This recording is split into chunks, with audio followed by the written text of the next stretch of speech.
Hello students, हमने इस chapter के short answer type questions complete कर लिए थे। अब हमारे अगले क्वेश्चंस रह गए थे जो कि लॉन्ग आंसर टाइप क्वेश्चंस हैं, तो अब उनको स्टार्ट करते हैं। तो फर्स्ट क्वेश्चन है, what is an ecosystem? List its two main components. So ecosystem a self sustaining functional unit consisting of living, मतलब बायोटिक और एबायोटिक कंपोनेंट्स। तो इसके दो ही कंपोनेंट्स होते हैं, बायोटिक और एबायोटिक कंपोनेंट्स, और इन दोनों में जो रिलेशनशिप होती है उसको कहते हैं इकोसिस्टम। अब है second question, we do not clean ponds और lakes but an aquarium needs to be clean regularly. क्योंकि पॉन्ड्स और लेक्स जो होते हैं वो नेचुरल इकोसिस्टम होते हैं, जबकि एक्वेरियम मैनमेड इकोसिस्टम होता है। एनर्जी फ्लो इन वो food chain is unidirectional, justify this statement, explain how the pesticides enter a food chain and subsequently get into our body. तो एनर्जी फ्लो कैसे होता है? यूनिडायरेक्शनल होता है। सपोज हमने एक वाटर बॉडी में या हमने अपने फील्ड्स में पेस्टिसाइड्स डाल दिए, उन पेस्टिसाइड्स को प्लांट्स ने एब्जॉर्ब किया। अब बायोमैग्निफिकेशन के हिसाब से वो प्लांट्स उसको एब्जॉर्ब करेंगे, जो प्लांट्स को खाएगा वो हैवी मेटल्स। अब वो हैवी मेटल्स प्लांट्स से सपोज प्लांट्स को गोट ने खाए तो गोट में चले गए, अब उस गोट को लायन ने खाए तो लायन में चले गए। तो ये यूनिडायरेक्शनल ही है, एक से एक में जाते जा रहे हैं। आगे है, distinguish between biodegradable and non biodegradable substances, list two effects of each of them on our environment. तो बायोडिग्रेडेबल जो कि इजीली डिग्रेड हो जाते हैं बायोलॉजिकल प्रोसेस में, सिंपलर सब्सटेंसेस में ब्रेक हो जाते हैं, substances that are not breaking down, और जो ब्रेक नहीं होते वो नॉन बायोडिग्रेडेबल होते हैं। ये सब्सटेंसेस इतनी जल्दी रिसाइकिल नहीं होते और इन्हें डिग्रेड होने में बहुत साल लग जाते हैं, जो बहुत जल्दी डिग्रेड हो जाते हैं। जो बायोडिग्रेडेबल होते हैं, नॉन बायोडिग्रेडेबल इसके अपोजिट होते हैं। इफ़ेक्ट ऑफ बायोडिग्रेडेबल सब्सटेंस, इनमें से हार्मफुल गैसेस निकलती हैं और स्मेल बहुत ज़्यादा होती है। और नॉन बायोडिग्रेडेबल में एनवायरनमेंट में कई सालों तक पड़े रहते हैं, जिससे ये पॉल्यूशन क्रिएट करते हैं, हार्मफुल गैसेस निकलती हैं। उसके बाद है, write any two consequences if decomposers are remove from the ecosystem. अगर डिकम्पोजर्स को हमने हटा दिया इकोसिस्टम से तो क्या होगा? Flow of nutrients will be disturb. Nutrients जो भी ऑर्गेनिक सब्सटेंसेस होते हैं वो सिंपलर ऑर्गेनिक सब्सटेंसेस में कन्वर्ट नहीं हो पाएंगे। एक्यूमुलेशन, वेस्ट इकट्ठा होता रहेगा। Nutrient pool will get depleted leading to ecological imbalance. Nutrients नहीं होंगे तो इकोलॉजिकल पूल मतलब इकोलॉजिकल प्रॉब्लम इम्बैलेंसेस हो जाएंगे। और एक है, अगर डिकम्पोजर्स को लगा दिए तो पाइल ऑफ डेड बॉडीज़ होते चले जाएंगे। Name two chemicals which are responsible for thinning of ozone layer. Ozone layer को क्या क्या चीज़ें, एक तो क्लोरोफ्लोरोकार्बन CFC है, दूसरा हाइड्रोफ्लोरोकार्बन्स है HCFC, और हाइड्रोब्रोमोफ्लोरोकार्बन HBFSC है। अब है, name two gases which are consider to be better than CFC and cause less damage to ozone layer. तो हाइड्रोफ्लोरोकार्बन HFCS और परफ्लोरोकार्बन PFC, ये दोनों गैसेस ऐसी होती हैं जो कि इनकी तरह ही काम करती हैं, लेकिन और ओजोन लेयर को भी डिप्लीट नहीं होने देती। The depletion of ozone layer is a cause of concern. Why? Depletion, ozone layer जैसे जैसे डिप्लीट होती चली जाएगी उतनी ज़्यादा UV रेडिएशंस अर्थ पर एंटर करती जाएंगी और वो एक बड़ी प्रॉब्लम बन जाएगी हमारे लिए, जो कि जैसे अब स्किन डिजीज़ेज़ इतनी फैल रही हैं, स्किन कैंसर के चांसेस और ज़्यादा हो जाएंगे।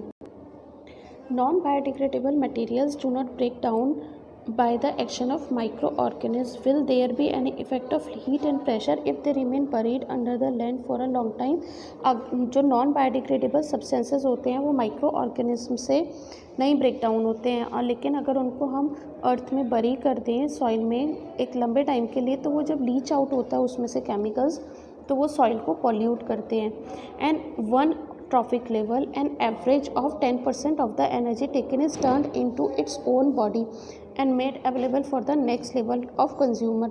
What happens to the rest of 90% of the energy? वो 90% एनर्जी यूज़ हो जाती है उसके फंक्शंस में, rest of the energy goes back to the environment. This energy is non usable and remains in the environment as environmental heat. 90% कुछ तो उसकी body के फंक्शनिंग में यूज़ हो जाती है और कुछ उसमें से एनवायरनमेंट में आ जाती है हीट की फॉर्म में।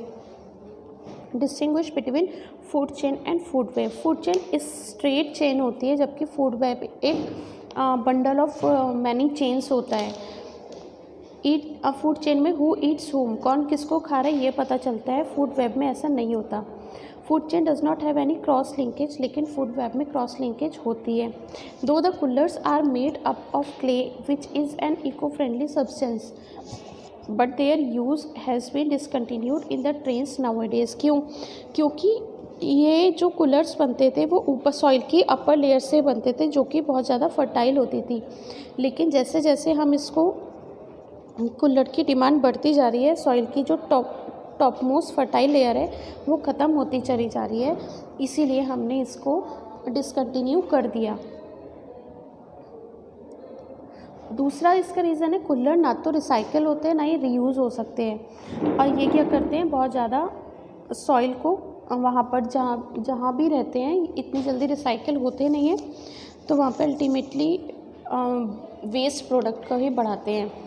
What is the difference between the food habits of organisms belonging to second and fourth trophic level? Food habits क्या हैं? सेकेंड ट्रॉपिक लेवल में जो भी आते हैं वो सारे प्राइमरी कंज्यूमर्स होते हैं, जैसे हर्बीवोर्स वगैरह, और फोर्थ ट्रॉपिक लेवल में टॉप मोस्ट या फिर ओमनीवोर्स आते हैं, जो कि सब कुछ मतलब कार्निवोर्स होते हैं। They can eat everything, they get less energy. लेकिन सेकेंड ट्रॉपिक लेवल के जो एनिमल्स होते हैं उनमें एनर्जी ज़्यादा होती है। जैसे जैसे हम ट्रॉपिक लेवल में ऊपर जाते जाते हैं एनर्जी लेवल कम होता चला जाता है।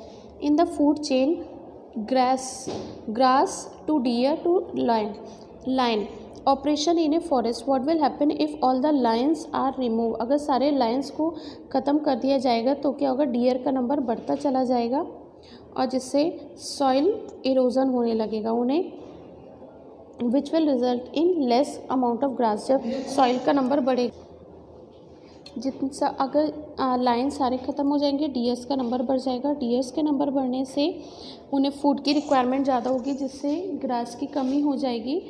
और दूसरा, जितनी ज़्यादा वो ग्रेजिंग करेंगे उससे सॉइल एरोजन होगा। दूसरा है feed available for lions would be less, amount of grassland will increase. Why food chains generally consist of 3 और 4 स्टेप्स ओनली, क्योंकि उसमें यूनिडायरेक्शनल होती है और एक एनिमल से ही एक एनिमल पर एनर्जी ट्रांसफ़र होती है। देखो इसको, since so little energy is available for the next level of consumers, and for this reason food chains generally consist of only 3 or 4 steps.